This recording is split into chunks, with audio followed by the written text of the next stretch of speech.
I first started getting introduced to golf when I was really little. I would say 5 or 6. My uncle played golf his whole life, and he was kind of like, "Hey, you need to do this." At the time, I played baseball, and baseball was my main sport. It still is, but he's like, "You got to get on golf because that's where business is made once you're graduated college." And obviously, a 5, 6, 7-year-old, I did not understand that, and I was like, I don't get this. Like, what's so special about golf? And so I played a little when I was that age, 6, 7 years old, and then I kind of lost it because I was focused on baseball.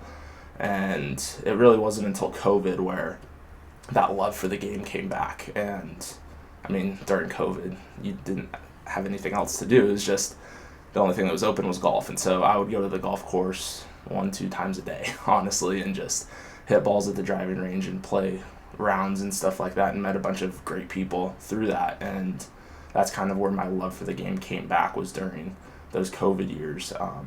And I just decided I wanted to make a career out of it because I loved it so much. I came into Lewis and Clark wanting to study actually Rhetoric Media Studies, and I did that for a semester, and I was like, this is not for me. I don't know what else to do. And then my mom suggested history, and that's kind of, I was like, okay, history, but I only can be a professor, teacher in a museum working. And I was like, I need something hands-on. I'm a very hands-on type of person. And so my parents were like, studio art, and I'm like, studio art, like, what's in that for me? And I kind of look at it as a create your own major. Seems silly to say, but right now I'm kind of focused on the golf course landscape architecture aspect of it, and that's kind of helped me develop into what I want to do with golf and golf course maintenance, and looking deeper into that. And so I feel like that's kind of what I am doing right now. It was a weird path, it really was, but I'm happy where I ended up. I think my professors have done a good job at kind of hearing me out and saying like, hey, you go for it, but at the same time they also want to keep me accountable and are like, this is school, this is something that you have to do, you have to make art. And so for me it's a very fine line, because I want to make stuff that is going to help me in the future, but I also have to help myself in school. And so my professors have, like I said, done a great job at kind of helping me through that, and that like gray line that I've slowly been able to find over the past 2 3 years. But it's a lot of like, I want to make art for a museum based off of what my professors want me to do, but I just want to kind of figure out what golf course design really is and put that into my art and just like test things out for when I get out into the real world and get a real job. My ultimate goal when searching for a job is to become a superintendent of a golf course, wherever that golf course is. I'm more than happy to choose anywhere, but that's kind of like my main end goal as a superintendent. Obviously, I can't go right into it with my first year of college. I need experience. My position, coming from a studio art major, graduating, I cannot get a job right away, so I have to go back to school for another 2 to 6 months to get a certificate program.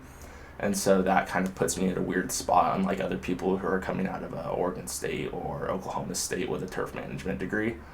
But this summer I was able to work with Matt Wilson at Brook Hollow Country Club, and he kind of showed me everything that they do, maintenance-wise and leading people and making sure everybody does their job, and I was able to learn a lot from him, and I'm super thankful for that. And so just with that small little knowledge that I learned from last summer, I can translate that into this summer with another internship I'm super thankful for at Martis Camp in Truckee, California.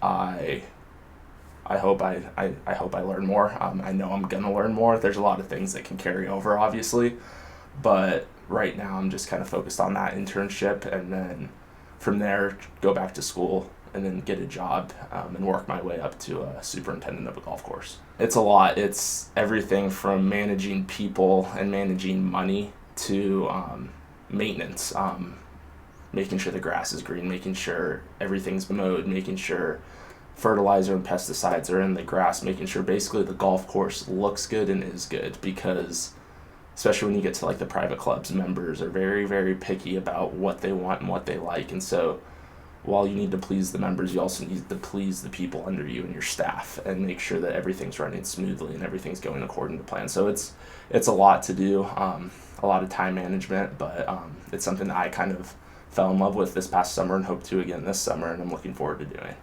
This December I was able to kind of drive around Pebble Beach with my uncle. He is from the Carmel area, and before I would drive around golf courses, I'd be like, oh, that's beautiful. That looks amazing. Like, I bet you that plays really well. And now it's like, oh, I know what they use to mow the greens. I know those like tractor marks. I know what pesticide and fertilizer they use. I know what type of weed that is. And it's just like, my uncle laughs at me. He's like, this is so silly. Like, a year ago, you were driving around and telling me how beautiful this is. And now it's like, you're telling me the type of weed that is on the ground and what type of tractor they use to mow. And it's just like night and day difference of how I look at golf courses. Like, I'll walk a golf course down and be like, this is wrong, this is wrong, this is right. What are you doing here? Why are you doing this? It doesn't make sense. And so I definitely look at golf and golf courses a lot differently now that I have that slight knowledge and experience on the maintenance side of it.